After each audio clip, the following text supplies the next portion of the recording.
Buenas tardes, buenas noches por acá, pero bueno, sabemos que esto por ahí lo pueden estar viendo desde distintos lugares de la geografía y también en distintos momentos, ¿no? Porque habrá algunos que lo vean ahora en vivo, que puedan participar de esta charla, como quienes lo puedan ver luego en diferido.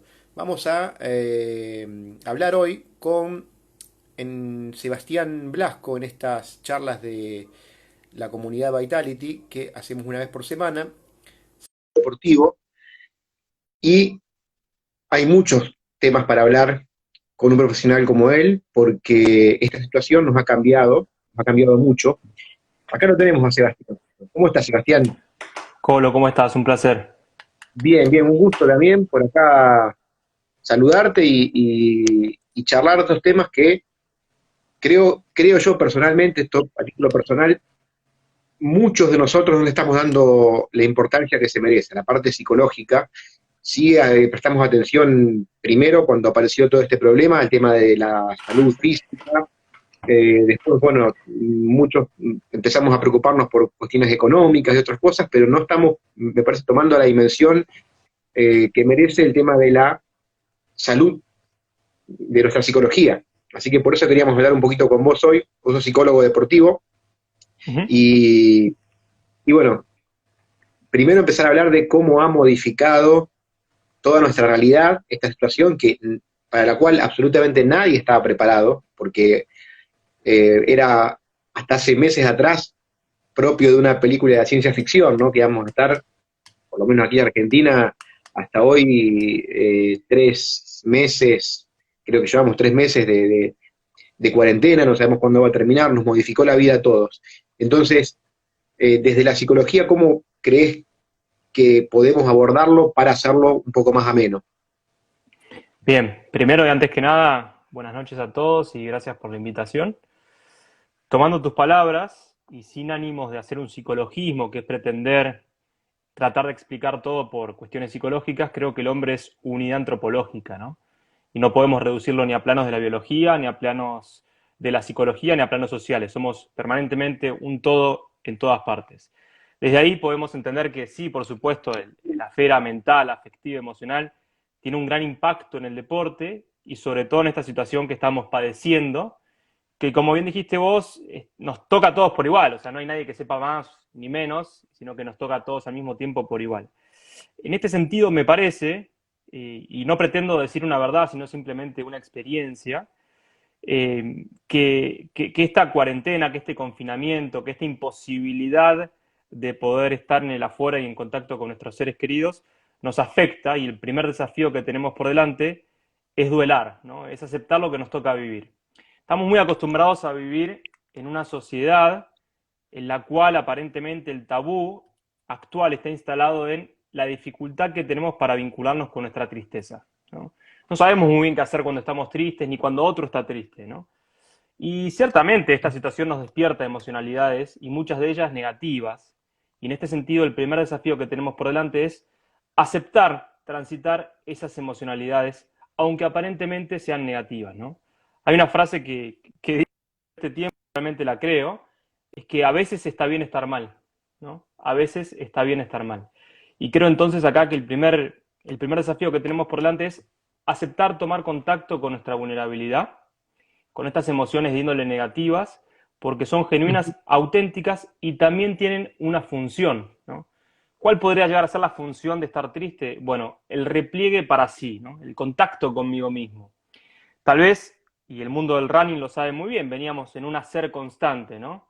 Y ahora tenemos Exacto. una posibilidad por lo menos de frenar un poco, tomar contacto, escucharnos y a partir de esa escucha interna tomar conciencia de nosotros mismos y por ahí sea una oportunidad de crecimiento personal. A ver, no quiero decir que la situación indefectiblemente nos va a presentar un panorama de desarrollo, sino que es una oportunidad, ¿no? Si trabajamos en pos de eso, seguramente lo podamos lograr. Perfecto.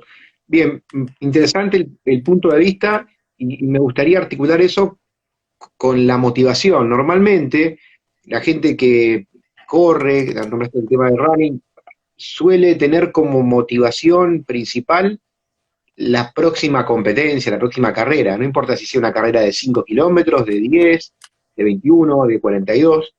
Ahora, ¿qué pasa? Con que de repente nos encontramos con que esas motivaciones desaparecieron. No hay nadie Mm. que tenga de horizonte esa próxima carrera, porque no sabemos cuándo van a ser, se han cancelado las carreras, se han cambiado las fechas, algunas directamente ya no se van a hacer hasta el próximo año, y ahí nos encontramos con que mucha gente eh, que hacía deporte y tenía una actividad activa, mucha actividad física durante años, ahora dice, hace 2 meses, 3 meses que no entreno, no puedo entrenar, más allá de las cuestiones de las limitaciones propias de decir estoy dentro de mi casa, pero decir ni siquiera dentro de mi casa me logro meterme a hacer algún ejercicio que pueda lograr, o mismo gente que puede salir porque vive en un lugar, en una ciudad donde se puede salir a correr, no sale a hacerlo porque no tiene esa motivación. ¿Cómo crees vos, desde la psicología, que se puede desarticular eso, desarmar esa única motivación de la competencia y poder buscar otras motivaciones alternativas? Bien, en primer lugar, destacar que la motivación es una habilidad psicológica que está vinculada con el motor, con mi movimiento, es un concepto meramente dinámico, ¿no? Es el para qué de tu acción. En este sentido, y como decía antes, el primer desafío que tenemos por delante es aceptar y duelar, bajar expectativas, ¿no? Creo que muchas veces el remedio es peor que la enfermedad, ¿no? Si la solución frente a esta cuarentena es hacer constantemente y hacer más que antes inclusive, no hemos aprendido absolutamente nada. Entonces tal vez nos encontramos desmotivados y hay días que no tenemos ganas de salir a correr y yo pienso que está bien, ¿no? Que hay veces que no tengamos ganas de salir a correr, que estemos enojados, que estemos tristes. Y en este sentido hay una autora bastante conocida, se llama Kubel-Ross, que plantea que todo duelo implica transitar algunas etapas específicas, ¿no? Y hay 4 etapas básicamente que son necesarias para poder aceptar y a partir de esa aceptación de la realidad sí puedo construir una motivación nueva y diferente.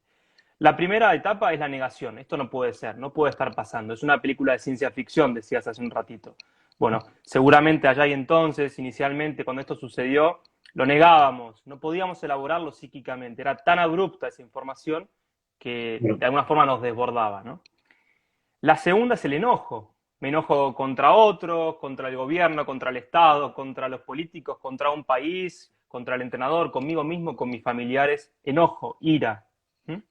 Pero siempre, indefectiblemente, detrás del enojo y de la ira hay una emoción genuina latente que es la tristeza. Y una vez más, y la traigo porque me parece que es la clave de todo esto, la tristeza que muchas veces nos quita ese movimiento, pero que tiene un movimiento interno, ¿no? De conocimiento hacia adentro. Y a partir de esa conexión, bajando ideales, bajando expectativas, tomando en cuenta que hay muchas cosas que no puedo hacer.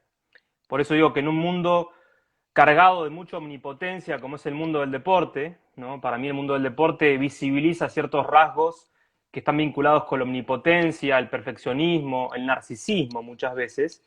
Este coronavirus nos pone en jaque nuestra soberbia y nos conecta con nuestra dimensión más humana. Te dice, bueno, mira, no puedes controlar todo. Hay una parte tuya que tiene que lidiar con la imprevisibilidad, porque la vida es imprevisible y no podemos controlar absolutamente todo. Y en ese sentido, todos hemos perdido algo, a nivel económico, a nivel metas, a nivel deportivo, lo que fuese. No conozco a nadie que haya ganado con esto, sino que todos hemos perdido algo. Entonces, esos ideales, esas metas, tenemos que bajarlos. Y decir, bueno, ok, no puedo correr esa carrera, y eso implica, en primer lugar, aceptarlo y duelarlo. Y después, una vez que yo realmente pude tomar contacto con la realidad, puedo poner otros desafíos.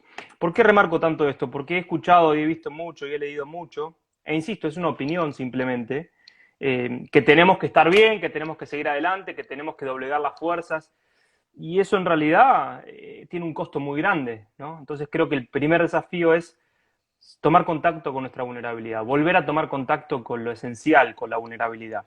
Y a partir de ahí sí, orientar nuevos horizontes de expectativa en el corto plazo. No puedo pensar a largo plazo porque me dispara la ansiedad por la incertidumbre que me genera y esa ansiedad, por ejemplo, dificulta mi dormir, me despierta insomnio, mal humor, ¿no?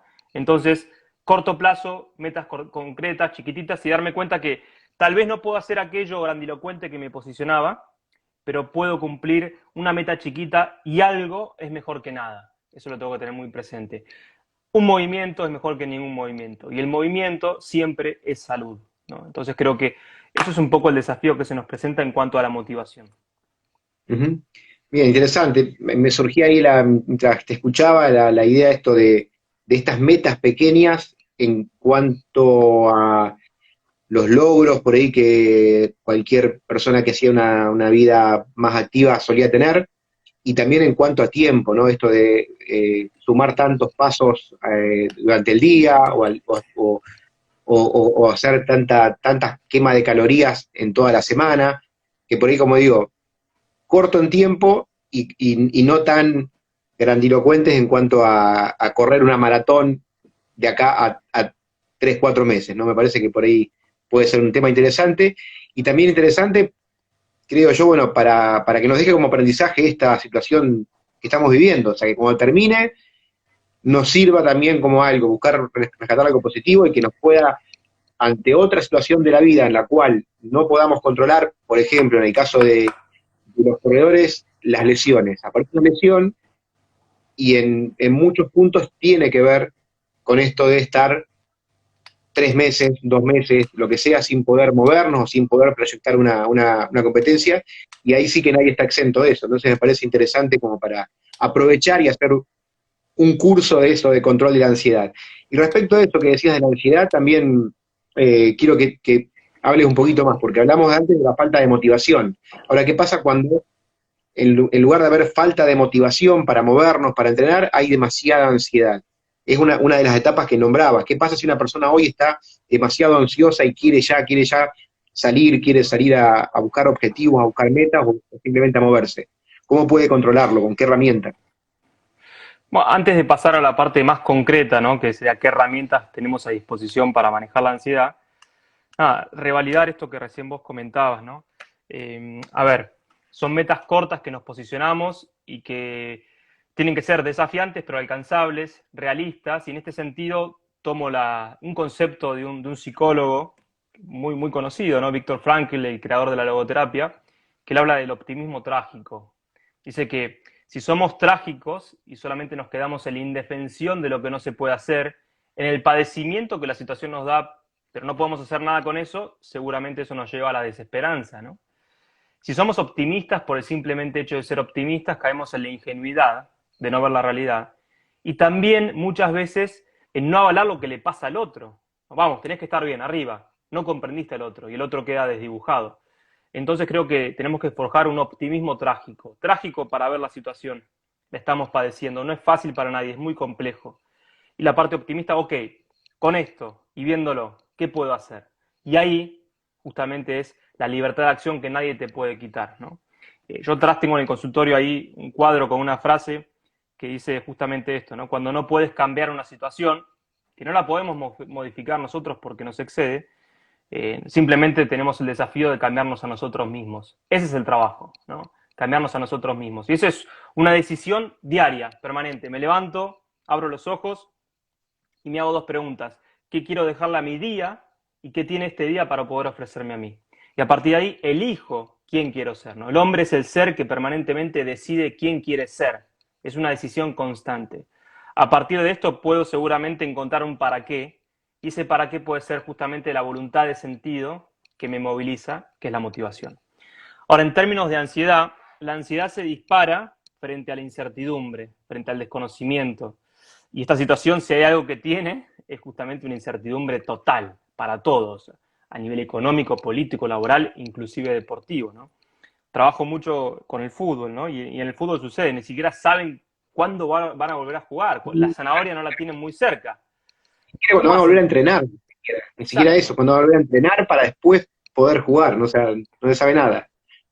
Súper. Y vos recién decías que esta situación tiene vínculo con la lesión y es así. O sea, de hecho, en términos psicológicos se trabaja de una forma muy similar, ¿no?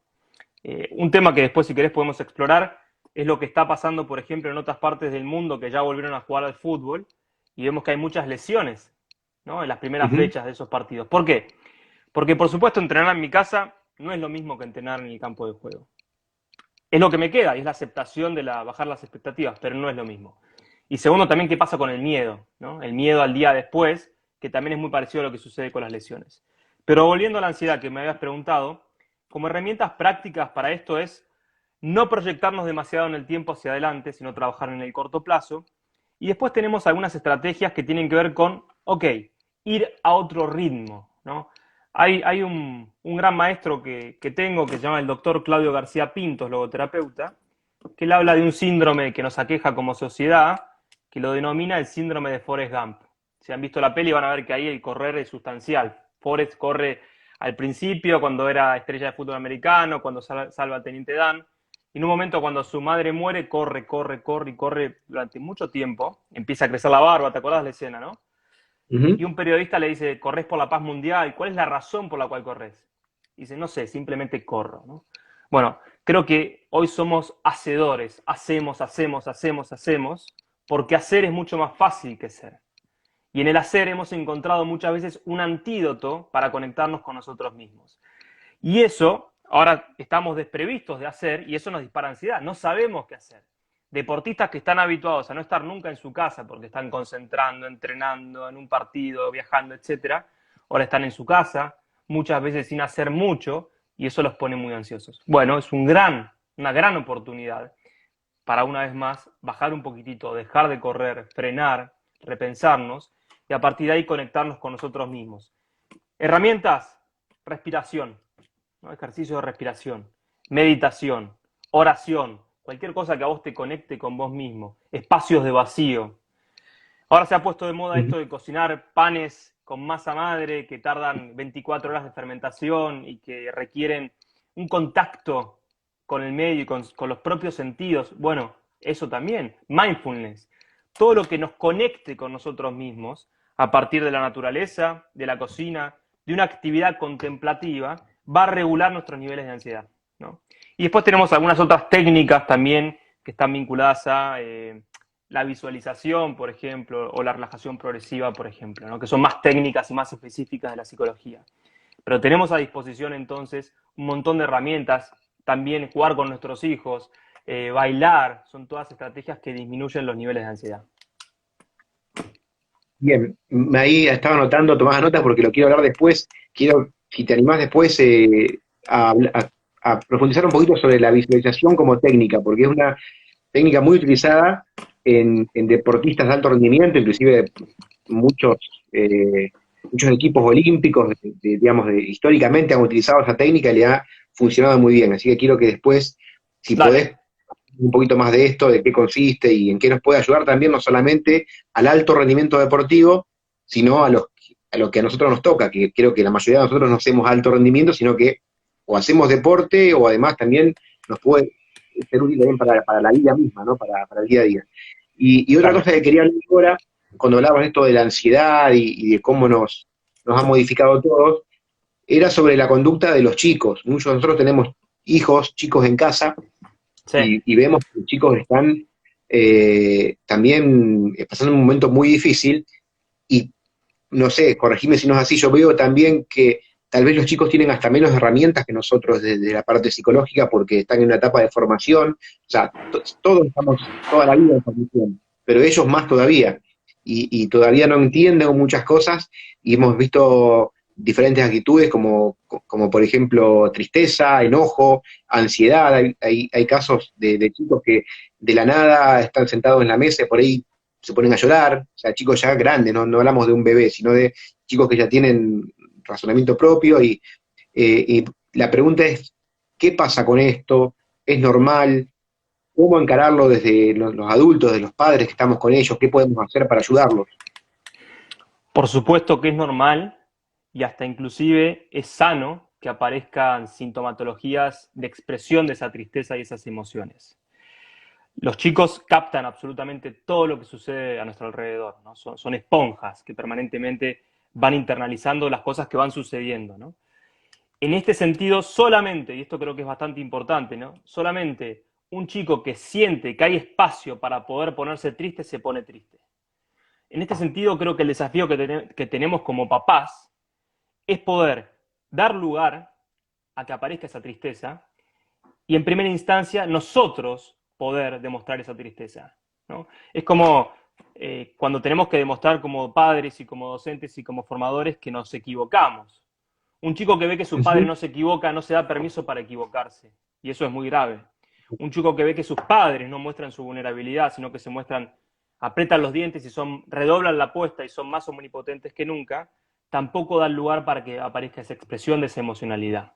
Y lo más importante que tenemos por delante es justamente poder poner en palabras las cosas que sentimos. Que los chicos puedan decir estoy triste es un gran sinónimo y un gran síntoma.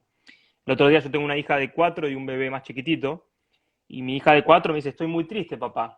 ¿No? Por supuesto, a mí se me partió el corazón en ese momento, pero en realidad Claro. que haya podido expresar eso es algo muy bueno, que lo pueda poner en palabra y que lo podamos comprender y avalar. Por eso decía, e insisto, no quiero ser repetitivo, que el primer desafío es el contacto con la vulnerabilidad. Si yo puedo tomar contacto como padre, como de vulnerabilidad, voy a dar pie a que mi hijo pueda estar en contacto con su vulnerabilidad y que eso no se exige internamente a estar de una forma diferente para mí, justamente para que yo esté bien. Entonces, sí, lógicamente, tenemos muchas problemáticas con los niños y con los adolescentes. ¿Por qué? Los adolescentes, justamente la etapa de la adolescencia se caracteriza por diferenciarme de mi grupo de mis padres, ¿sí? Me diferencio de ellos para identificarme con un grupo de pares por afuera de mis padres. Y en este momento que están privados de poder identificarse con un grupo de pares por fuera de lo endogámico, se hace muy complejo, porque en la propia familia muchas veces se generan rispideces lógicas, esperables de la adolescencia para con los padres. No hay entorno para poder tomar contacto con otros. Por eso me parece a mí que tendría que contemplarse mucho más la esfera afectiva en esta situación de cuarentena, desde la índole deportiva hasta la índole política, ¿no? Lamentablemente creo que no se está, por lo menos desde mi punto de vista, contemplando la esfera afectiva y los costos que tiene a nivel psicológico para los niños, para los adolescentes y para todos nosotros estas situaciones en Ujú. particular. Sí, sí, sí, comparto eso. De hecho, cuando arrancamos la charla, creo que fue lo primero que te dije. Creo que no estamos tomando, nunca hemos tomado la real dimensión que amerita esto de la parte psicológica, ¿no? Lo vemos siempre al problema que es enorme y se puede abarcar de todos los lugares posibles, como decía, de la salud, de la economía, y como que la parte psicológica no le estamos dando la importancia que merece y es un golpe enorme. Para algunos, Tremendo. obviamente más que para otros, por cuestiones de sus propias naturalezas, sus herramientas, de la edad, pero como te decía, Sí. muchos son más vulnerables como los chicos. Acá, de hecho, Mira, te cuento, sí, perdón. no, perdón, te cuento algo. De hecho, con los pacientes que vengo atendiendo, que muchos son del mundo deportivo, en este último tiempo ya están en estadios muchas veces emocionales de mucho nivel de tristeza, melancolía, ¿no? Que no es tan recurrente en un trabajo de entrenamiento en habilidades mentales. Entonces creo que Ujú. sí, tantos días, a ver, en algún sentido, la cuarentena, y esto también lo dice el doctor García Pintos, es antinatural, porque lo natural en el hombre es la trascendencia. Y el hombre se trasciende afuera de sí mismo. Trascenderse es salir de mí mismo al encuentro de un otro o de algo que esté por fuera de mí. Si estamos recluidos, es mucho más complejo poder trascendernos, por eso es antinatural y por eso nos cuesta tanto a todos nosotros. Claro, de hecho acá justo lo que decías del caso de los chicos, hay una persona acá, Vero, que dice, mi nene está re triste porque extraña a sus amigos, hoy justo es su cumpleaños y fue un bajón porque no nos pudo ver, o sea, es verdad, ya en las primeras semanas era una rareza cumplir años, ¿cómo es cumplir años en cuarentena? Hoy prácticamente ya un tercio de la población está cumpliendo años en cuarentena y no sabemos cuánto más va a seguir y es más común esto, ¿no? Sí, Eh, a todos sí. nos toca, o compañeros de los chicos, o alguien en casa que ha cumplido años, y cómo festejamos, cómo hacemos estas cosas, ¿no? Hmm. Me parece también un tema Total, interesante. sí, y se nos van quemando los papeles a los papás, ¿no? Y en ese sentido creo que lo único que podemos hacer es comprender, es decir, sí, estás triste, te entiendo, yo también estoy triste, qué situación compleja, ¿no? O sea, no, vamos, Ujú. tenemos que estar bien arriba, sería la primera actitud, y eso lo que genera justamente es una imposibilidad para transitar las propias emociones. Por eso, insisto, y creo que en este sentido tengo una mirada tal vez esperanzadora y positiva, esto va a pasar, porque va a pasar, y ya que Ujú. lo estamos padeciendo y que lo estamos sufriendo, por lo menos intentemos dar un sentido a esto, que tenga una significación, que hayamos aprendido algo de todo esto, que nos convierta en mejores personas, mejores padres. Creo que en ese sentido también nos presenta la oportunidad de volver a tomar contacto con lo esencial. Los padres volviendo a ser padres de nuestros hijos, estando en nuestras casas, volviendo muchas veces a cocinar, a limpiar nuestros pisos. Y eso exige un esfuerzo, pero también nos presenta una oportunidad de crecimiento muy grande. Entonces Ujú. no quiero caer en la desesperanza, sino quiero creer que si trabajamos para que esto tenga un sentido, un para qué, muy posiblemente podamos ser mejores como personas y como sociedad. Totalmente de acuerdo y sumo ahí algo chiquito nada más, que es que los que hacemos deporte de cualquier tipo, estamos de alguna manera familiarizados con esto de salir de la zona de confort, pero desde otra parte, ¿no? Ahora estamos también saliendo de la zona de confort. Es verdad lo que decía, a mí me resulta muy incómodo ver a alguien triste y lo primero que me sale decir es no llores, no llores, no llores, no quiero que llores. Pero es verdad que a veces hay que dejar que las cosas pasen y que hagan su duelo, ¿no? A mí me representa un desafío Sí. enorme eso, más, inclusive te digo, más que de lo físico, me representa un desafío muy grande ver a mi hijo llorando y poder acompañar esa tristeza de una forma y dejar que haga su duelo y que Sí, después seguramente construya sobre eso otra cosa, ¿no? Porque también se trata de eso, no es que sí, esté llorando todo el tiempo, sino que pueda construir, a partir de haber hecho un claro. duelo, construir después otra cosa. Es que totalmente, Colo. Y vos pensás, y conozco muy bien el mundo del deporte, porque también soy deportista, no estamos tan habituados a la palabra, somos más personas de la acción, ¿no? Ujú. Y en este momento la acción está restringida. Y bueno, tenemos que recurrir a la palabra y ponerle palabra a lo que nos pasa, a lo que sentimos, ¿no? Registrar, pará, ¿qué siento? Estoy triste. Ok, estoy triste, ¿no? Y darme ese permiso. Y también que el otro te lo dé. Y eso me parece que indefectiblemente nos mejora como personas, ¿no? Porque personas que no estábamos tan habituadas a hablar y que somos de la acción y de descargar, etcétera, ahora tenemos otra forma de mediar. Y por supuesto, la palabra es la mejor forma de elaborar algo a nivel psicológico, siempre, siempre. Perfecto. Sé que acá ha tenido otra consulta, dice Paola, es qué pasa con las sensaciones cuando nos habilitaron a salir, a hacer actividad física, a hacer algo de afuera, y que después por las cuestiones de medidas de gobierno eso se vuelve hacia atrás y volvemos a recluirnos. ¿Cómo manejar ese malestar y esas ganas de dejarlo todo en esas situaciones? Eh, Dificilísimo, ¿no? Yo creo que para no caer en lo que no podemos controlar, que es lo macro, porque lo macro nos excede, las decisiones políticas, etcétera, tenemos que centrarnos en lo micro. Lo micro es lo nuestro, es nuestras familias, son nuestras decisiones.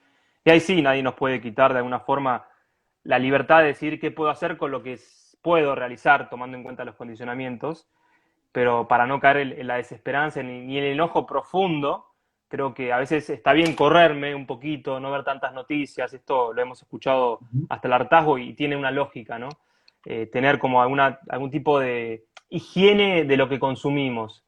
Si estamos permanentemente viendo qué se puede, qué no se puede, cuántos infectados, cuántos muertos, etcétera, caemos en el peligro de contaminarnos mucho de todo eso y eso seguramente nos despierta emociones negativas.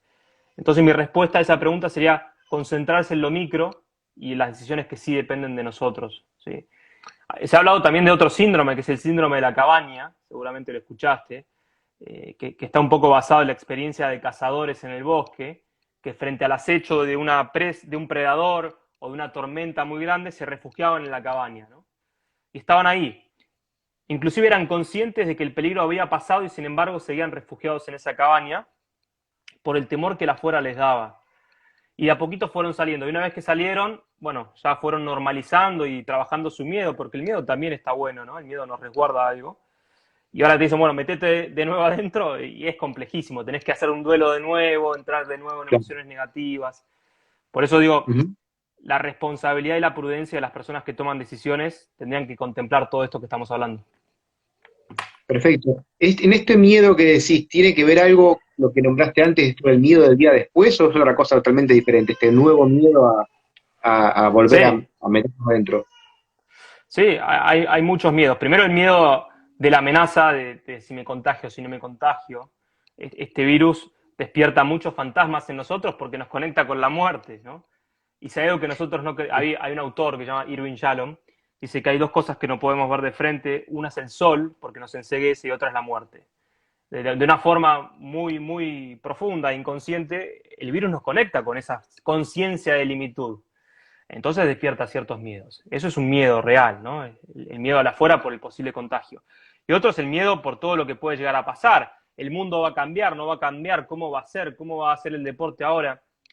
Particularmente no creo que cambie tanto, sí ciertos hábitos, pero no tengo un pensamiento tan catastrófico de que va a ser tan diferente a lo que es ahora. Sí, seguramente algunos hábitos y al principio algunas cosas que no vamos a poder realizar. Y después está el miedo en el deporte específicamente a lesionarme, ¿no? El miedo a que por mi actividad deportiva me pueda llegar a lesionar, y es un miedo que hay que trabajar, porque si no lo ponemos en palabras, el cuerpo lo tramita y tengo más probabilidades de poder lesionarme. Se llama autoprofecía cumplida, ¿no? Ujú. Sería como algo así como una especie de reflejo psicosomático, tal vez. O sea, Todo pensar lo, tanto en lesionar que termino lesionado. una hiperintención, exacto, ¿no? Exacto, algo así. Perfecto. ¿Podrías profundizar ahora un poquito, Sebastián, en esto de la visualización como técnica para ayudarnos en diferentes situaciones, ¿no? Como te decía, hemos leído mucho de estas técnicas utilizadas en el alto rendimiento deportivo, atletas olímpicos, equipos olímpicos. ¿Cómo podemos hacerlo nosotros? ¿En qué consiste y cómo nos puede ayudar tal vez en el día a día? Sí, dentro de los planes de entrenamiento psicológico, la técnica más utilizada es la visualización. Tal cual lo que vos mencionabas. Casi ningún atleta de alto rendimiento prescinde de visualizar. Está bajo el fundamento que el cerebro no distingue lo real de lo imaginado, lo vivencia de la misma forma. Entonces, si en este momento estamos impedidos de realizar actividad física, por ejemplo, las personas que hacen fútbol o las que hacen rugby o algunos deportes que no tienen la oportunidad de poder entrenar en el campo de juego, pueden seguir entrenando en imaginería, visualizando, ¿no? Y esto se entrena, por supuesto que tiene cierta complejidad, pero intuitivamente seguramente todos lo hacemos. Seguramente vos, Colo, antes de una carrera importante, la noche previa visualizás la largada, cómo va, exacto. Y por más, tal vez no sabés que tiene un nombre, una estructura y una sistematización, pero eso se llama visualizar. Y es una técnica que se entrena, que se depura, que trabaja con imágenes, que a la imagen se le van agregando diferentes sentidos para hacerla lo más real posible. Los beneficios que tiene Ujú, esto son múltiples. En primer lugar, podés depurar técnica visualizando, ¿no? Podés imaginar un gesto deportivo y lo vas depurando despacito, visualizándolo. Lo interesante de todo esto es que está probado científicamente con un montón de investigaciones en las cuales ves los beneficios que conlleva para poder optimizar ciertos movimientos. Después que, por supuesto, podés prever un montón de situaciones para, de alguna forma, tomar una decisión rápida, ¿no? Vos imaginando, podés imaginar miles de adversidades y cómo las irías sorteando, y cuando se te presenta una ujú. adversidad ya tenés de alguna forma una planificación para sortear esa Ya complejidad. lo viviste. Entre comillas, ya la viviste. Aunque no la hayas vivido, ya estuviste ahí. Ya sabés qué tenías que hacer. Ya tenés Claro, el plan armado. y te diría que no están entre comillas, porque acordate que el cerebro lo vive igual. Entonces tu mecanismo neuronal se activa mucho más rápido, ¿no? Después te ayudan a anclar niveles de autoconfianza, porque por lo general uno se visualiza de una forma positiva. A veces puede pasar que te visualizás negativamente y eso es algo para trabajar, pero por lo general te visualizás con cierto grado de expertise dentro de ese movimiento que estás haciendo. Y eso te ayuda a retroalimentar tu autoconfianza por la percepción del logro. Y lo otro es que te ancla niveles de motivación. De hecho, yo trabajo con bastantes atletas olímpicos y muchos de ellos hasta hace un par de semanas no podían entrenar, ¿no? Y la única forma que tenían para seguir entrenando era visualizando, y eso los motivaba. Cuando estaban decaídos, bueno, visualizaban que estaban ahí y eso los motivaba. Hay atletas que hasta inclusive logran sentir la pesadez del agua visualizando y te dicen, hoy el agua está liviana, pesada, y ves cómo se mueven con los ojos cerrados como si el viento los... Bueno, eso lleva un tiempo y es justamente lo más interesante. Y después también te ayuda a concentrarte, porque si vos visualizás, anclás, focalizás y eso te mantiene en la zona, en flow. Es un concepto seguramente que lo conoces, que se utiliza mucho. Así que todos esos beneficios conlleva visualizar. Es gratis, está al alcance de todos, solamente tenemos que cerrar los Ujú. ojos y traer imágenes a nuestra conciencia. Perfecto. También creo que los deportes que muchos de nosotros hacemos, por ejemplo, correr, que son deportes que por su mecánica propia son repetitivos, que no nos requieren una concentración en el próximo movimiento que vamos a dar, sino que nos ponemos de modo automático, tal vez nos pueden posibilitar trabajar esa misma técnica de visualizar mientras lo estamos haciendo, ¿no? ¿Cuánto nosotros salimos a correr un fondo y después de 15 minutos, 20, empezamos ya a transportarnos a otros lugares? ¿Esto se puede hacer también o solamente se puede visualizar cuando estamos en la comodidad de un cuarto, sentados en un sofá, con los ojos cerrados? Mirá, esto que vos decís, hay dos formas, según los estudios, para correr. Una es integrativa y la otra es disociativa, ¿no? Disociarse, ¿qué es? Que los fondos y cuando hay que correr muchos kilómetros es tan tedioso muchas veces a nivel mental que me disocio y pienso en algo totalmente ajeno a mi propia actividad, ¿no? Y hay una técnica que es justamente lo contrario, que es la integrativa, que es que mientras yo voy corriendo, permanentemente voy haciendo un biofeedback de mi cuerpo durante todo ese transcurso. Es mucho más costosa, pero es mucho mejor. Los grandes corredores, los atletas de alto rendimiento utilizan la técnica integrativa. Durante toda su carrera van solamente focalizando en lo que están haciendo en ese momento, cómo está mi cuerpo, cómo siento las rodillas, cómo siento el pie, ¿no? Bueno, eso también se puede entrenar a través de la visualización. Pero esta técnica integrativa es más compleja, pero tiene mejores rendimientos y resultados. Sí, de hecho me ha tocado como periodista muchas veces estar en competencias no participando, sino cubriendo la competencia con la moto que va al lado de los líderes y ver a los atletas de elite cómo están totalmente ajenos a todo lo que no tenga que ver con su propio cuerpo. No Exacto. registran, no lo registran de verdad, no Sí. registran que hay una moto al lado de ellos, no registran nada, están Nada. focalizados y a mí siempre me ha sorprendido eso, cómo logran eso y después hablando con ellos mismos, te das cuenta que realmente no registraron que estuviste ahí. Estuviste 10 minutos con una moto al lado y no te registraron. Es increíble eso. Y ahí, bueno, Exacto. tiene que ver también a veces la diferencia entre un corredor normal, un buen corredor y un corredor profesional. O sea, cuánto influye ese plus desde la parte psicológica para que deje de ser un buen corredor a ser un corredor profesional y a ganar carreras o subirse a podios, ¿no? Exacto. Cuando yo salgo a correr, justamente busco disociarme, ¿no? Pensar en algo diferente, relajarme, etcétera. Acá no, es justamente es tac, focalizar, estar totalmente concentrado. Justamente cuando el Ujú. deportista entra en flow y el flow coincide con el máximo nivel de rendimiento deportivo, hay una imposibilidad para poder evocar lo que se estaba haciendo. Repito para que se entienda. Cuando se da el flow, cuando vos le preguntás a un deportista cómo hizo eso, cómo alcanzó ese nivel superlativo, es semiconsciente, no te lo puedes explicar muy bien, porque no estaba procesado ahí lo que es la capacidad lógica racional, sino que era la sensación pura de lo que estaba haciendo. Por eso el deporte para mí es sensación. El deporte no se piensa, se siente. Y en la medida que yo puedo captar más sentidos, mejor voy a rendir. Perfecto. Bien, Sebastián, súper enriquecedora la charla. Quiero dar un pequeño cierre a esto. Hablamos de muchas cosas. Me quedo con un montón de cosas. Ojalá que, bueno, que esto lo podamos mantener ya para que hay gente que está pidiendo que guardemos el vivo para que puedan verlo después. Y hablaste mucho también de esto de hacer valer el duelo y de poder de construir y decir, bueno, dejamos el terreno liso para poder construir algo arriba después de ese duelo. La Exacto. última pregunta que quiero hacerte, y para redondear un poco esto, ¿y ahora qué? Ya hicimos el duelo, supongamos que ya lo tenemos ya trabajado como debemos, ¿y ahora qué hacemos? Porque no sabemos Hmm. hasta cuándo va a ser la situación y por ahí vamos a seguir un mes más, 2 meses más, y vamos a estar 2 meses más de duelo, o ya es momento, si lo logramos, de construir algo, y cómo, y qué hacer. Bueno, esa es la Compleja pregunta la que pregunta. es la pregunta que nos tenemos que hacer todos, ¿no? Te vuelvo a hacer un planteo más logoterapéutico o existencialista, ¿no? Cuando tenés un para qué, podés superar cualquier cómo. Entonces creo que a partir del duelo, de la conciencia conmigo mismo, puedo escuchar cuál es mi para qué y ponerlo en práctica en el afuera, ¿no? Es un doble movimiento, descubrir el sentido adentro mío, porque el sentido se descubre adentro, para después ponerlo en práctica en el afuera cuando todo esto termine y finalice, ¿no?